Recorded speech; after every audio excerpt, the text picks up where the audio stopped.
All right, so why don't you run down what happened, what you were charged with, and how you got out of the facility first. What was I charged with? I was charged with obstructing government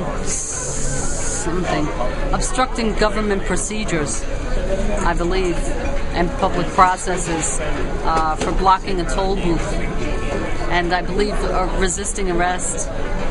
And driving without a license or something? No, it wasn't that. I was So you had a couple charges. Yeah, I had a couple. And then they arrested you. You got roughed up.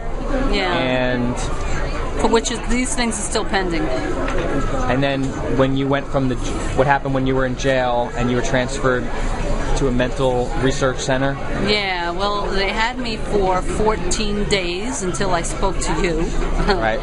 And you called me on the phone to get in touch with me to find out what I suggested you say and do. Yeah, because I kept conditionally accepting, but there was something that I wasn't doing that was not right. And after I gave them 72-hour notice, after reviewing and realizing that I did have a physical contract, the contract was the patient's Bill of Rights. And so I put my conditional acceptance, I wrote it on there in pencil, because that's all you have is like a 4-inch pencil. I wrote it on their patient Bill of Rights in pencil, and I submitted it to them, and then they started my release process, and they released me to my family, gave me a court date to appear. When I appeared at the court date, the judge asked me to come into the bar. They asked for the person, for the defendant, who is the corporation, the fictitious entity. They called the name, and I responded, and I said, I conditionally accept your offer to step inside of the bar, conditioned upon that I'm not waiving, that I maintain all of my rights in doing so. And the judge said, yeah. And I said, is that a yes? And then she said, yes. And then I entered into the bar, at which point one of the court officers instructed me to please stand in the box, the little marked off square box that says defendant. And I said, I conditionally accept your offer to stand in the defendant box, conditioned upon the fact that this defendant is not a corporation.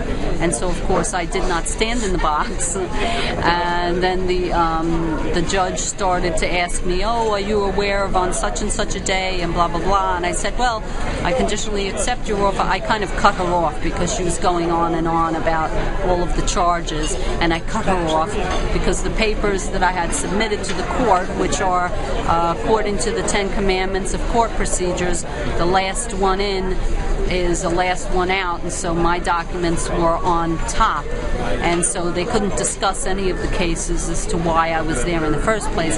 They could only discuss the reasons for my being there, which were to settle, and close out the account, and to also to ask for an adjournment of 60 days so that I can complete the process.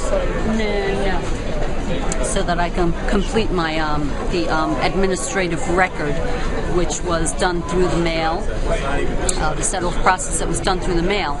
And the judge, I interrupted the judge, and I said, I conditionally accept your offer, Your Honor, with these proceedings if I'm not here specifically for the purpose of set-off, settlement, and closure of the account, and to request a 60-day continuance or something to that nature. And she said, well, are you aware that you need an attorney? And I said, well, I conditionally accept your offer, Your Honor, that I need an attorney, provided that this is not a commercial court.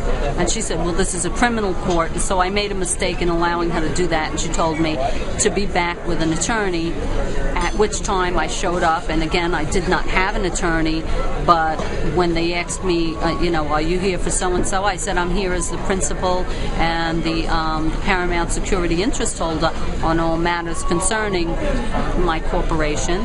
And then they said to me, go sit over there, and I went to sit down in the front, and then they never called me again, but they just handed me my 60-day continuance sheet, at which time I did show up, and I just decided to pay the $195. So when the first time you went in, you had been, I remember you or we filed paperwork that was only submitted last minute.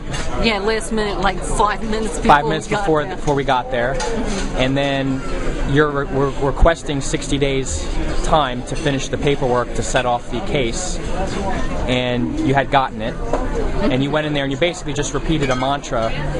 For the most part, 90% of everything you said was just a repeating. Yeah, it was just a mantra, conditionally accepting the proceedings upon proof of claim that there's not a record before the court to abate the proceedings 60 days pending the outcome of the private administrative process. Exactly. And then that's it. In the end, you got that time, and when you went back again, you were offered where they were just going to say, just pay a couple $100 for the court fees, and they would dismiss everything. Yes.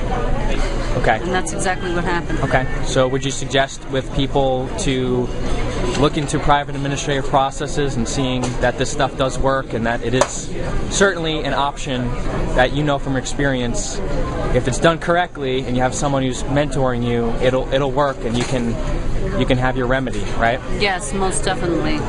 Okay. And never go into the bar without making sure that you're retaining all of your rights. And yeah is not yes. Exactly. Yeah. Yeah and yes are two entirely different things. Right. And when they tell you to sit down, also, would you mind if I sit here? You say, you don't yes, want to take, would you mind if I sit here? Yeah, you don't want to take their order. So there's very little things that if you mess up on one or two things here or there. Yeah, the nuances. Well, you can't obey them. You have to continue to ask questions. Asking questions. Cool. The one who asks the questions is the one who's in control, who's the creditor. Yeah, and one little thing, like when I told you, give the contract back. We were there for 14 days, and we were trying to figure out when you were calling me on the phone, why won't they let you go? Why won't they let you go? Because we know that if you don't give them jurisdiction and you conditionally accept everything that they do and say, you don't take any benefits, they're supposed to let you go within 72 hours, but you were there for 2 weeks. Finally, we figured out what it was. You gave them back the patient's bill of rights, and then they started to discharge you to your family. Yeah, but I never said what you told me to say. You also told me to say that I conditionally accept your offer to keep me here, conditioned upon the fact that you show me either an original charging instrument, an accusatory instrument, or some kind of an authorizing document that gives you authorization for me to be here. And if you can't provide such, I demand to be set at liberty and walk from this building now. I never said that, so obviously they didn't do that. So first you have to ask. You don't get what you don't demand. Yeah, you don't get what you don't demand. Okay, yeah. so that's good enough. Thanks for sharing. Oh, you're welcome. All right, bye.